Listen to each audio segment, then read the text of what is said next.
mine, along with a lot of other buildings, obstacles, and magic items, are one of the most beloved features of Clash of Clans, and it's without a doubt that if they were to cease to exist, Clash of Clans would be in a different state. Today, I'm going to be going over the most beloved and important Clash of Clans features, starting off with the gem mine.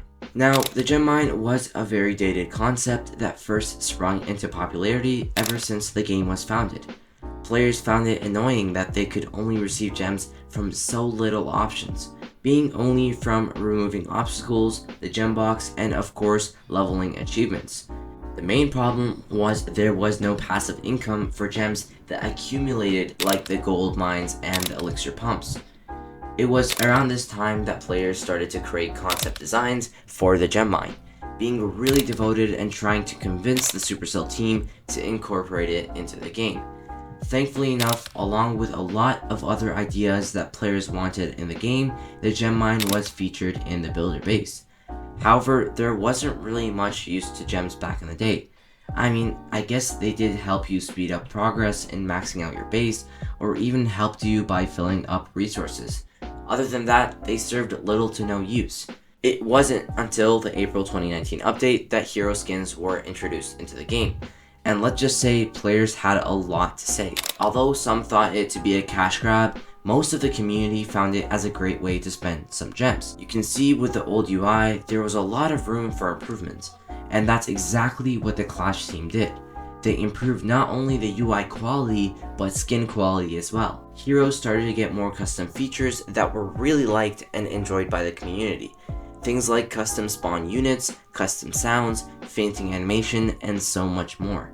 This also allowed Clash of Clans to have the opportunity to go above and beyond with a few skins, making them completely different and unique from anything that we've seen before. Taking the Golem skin for example, although it doesn't have many custom features as it was an older skin, it really demonstrates what Supercell is capable of making. This skin is just awesome to use, especially along with the giant gauntlet when it turns huge and practically takes up half of the map. Skins really did add more customization into the game and just sparked a new era in cosmetics within Clash of Clans. You can't really talk about beloved features and customization without mentioning sceneries. Now, changing sceneries was another feature that was suggested years ago to be added to Clash of Clans. It wasn't until June 2020, however, that the first scenery was introduced. Although Clashy Constructs was a bit bland and did not have much to it, it's important to note that this was the first ever scenery to be introduced. So you can expect that Clash players were very excited not just for this specific scenery, but what was in store for them within the near future. And I think that is safe to say Clash of Clans has really outdone themselves. I mean, if you take a look at the sceneries we have today and how much they have to offer, they are very incredible in terms of their value to reward ratio. Although sceneries are purely cosmetic, it really brings a lot to your village that you can't get anywhere else. Sceneries bring along with them custom sounds, music, visuals, animations, and parallax effects.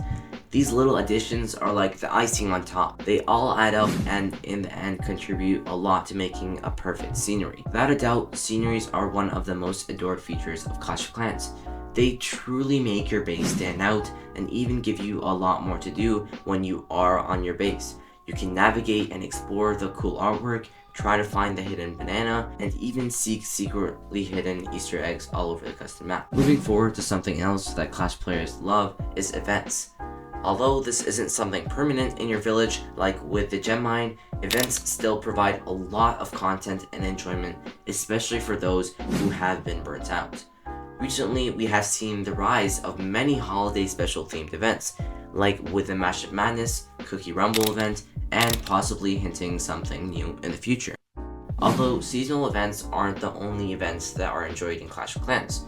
Usually when it is a Clashiversary, the team goes above and beyond and creates new content for their birthday. Most notably, however, on the 10th Clashiversary event, this was where Clash really popped off. Not only was there an amazing 10th Clashiversary scenery filled to the brim with the history of Clash of Clans, Easter eggs, and so much more, but there was a lot to do without having to purchase anything.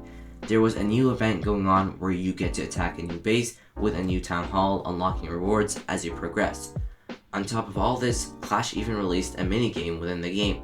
This was featured in a small arcade cabinet all the way at the top beside where the clan games would spawn.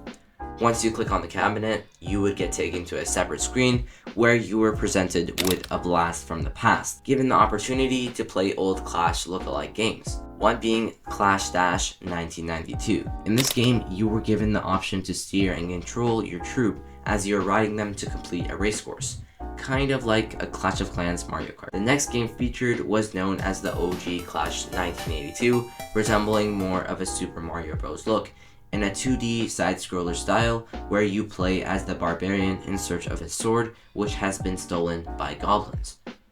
I don't know about you guys, but this was certainly one of the best, if not the best event from Clash of Clans.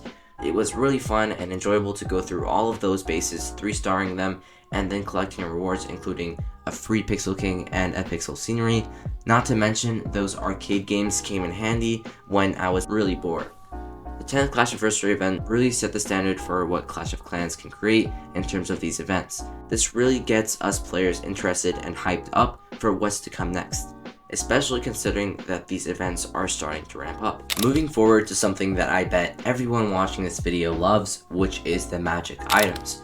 They were introduced in December 2017 with the update that added clan games, and there have been a number of additional magic items added since then. Magic items was a feature that had been in progress for a while. Many players have always wanted something similar, and the Clash developer team listened and delivered. Magic items allowed players to do so many things, from filling storages in both the builder base and the home village to boosting production or lowering time costs. It's important to realize that these items also gave players a better value for when they were choosing to spend their gems. Pairing it up with a trader shop, this was a magnificent way to use the gems that you have been saving for a while. Magic items were soon seen as the cornerstones of the village, providing vital access to fast forwarding your progress within the base. Another one of the most important parts of the village that I'm sure many players really enjoyed and is considered to be one of the most valuable features of a village would have to be the obstacles and decorations. Seasonal obstacles were always around ever since the first Christmas update in 2012. This update brought with it a new seasonal tree every Christmas year, even up till today in 2023, leading players to collect them all and creating some of the most valuable bases. However, winter holidays were not the only holiday that featured a seasonal obstacle. As talked about before, the Clash Anniversary cakes were also implemented into the game ever since the 5th anniversary. Along with the cakes in August, preceding that in a couple of months every year are the Halloween obstacles. The Halloween headstone starting in 2014, where Clash started to spawn these obstacles along with everything else mentioned throughout the month of October. It's also important to mention that the Lunar New Year obstacles have also been recently featured, with 2018 being the first year featuring the fireworks dash and the gold tree. Preceding years also brought with it several new Lunar New Year themed obstacles. Seasonal obstacles aside, decorations are also an immensely favorite part of the game.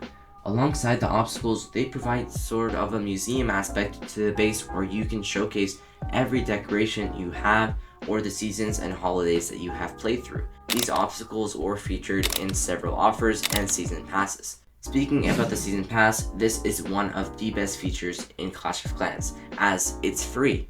The season pass allows you to progress through the game quicker without spending a dime. The inclusion of the season pass was incorporated into the game a couple of years ago, incorporating a system that allows you to gain challenge points, a sort of lime elixir that then further permits you to progress through the reward track, giving you access to several free magic items, boosts, and possibly obstacles. The season pass was without a doubt a phenomenal feature as it was free. However, if players were willing to spend money on the game, Clash had another amazing opportunity just for them. Alongside the new season pass and reward track, the gold pass was introduced, allowing players to progress their way throughout the track, which included previous rewards on top of the free rewards. More premium features were made available, such as the hero skins, progression boost, plus an upgrade to the season bank levels. This was another great feature for a while into the game until they made a slight price increase. Yeah, I'm not sure that too many people were happy about that. At the end of the day, Clash of Clans still gives you a lot of bang for your buck in terms of rewards and resources to payment ratio. Always a great option to consider if you are looking for the right way to spend your money, if you were to spend any at all. Well guys, there you have it. Those were some of the best features of Clash of Clans. These are the things that players most adore. If you guys had something in mind that wasn't included on this list, please be sure to let me know in the comments down below. That's it for now. Peace out and take care.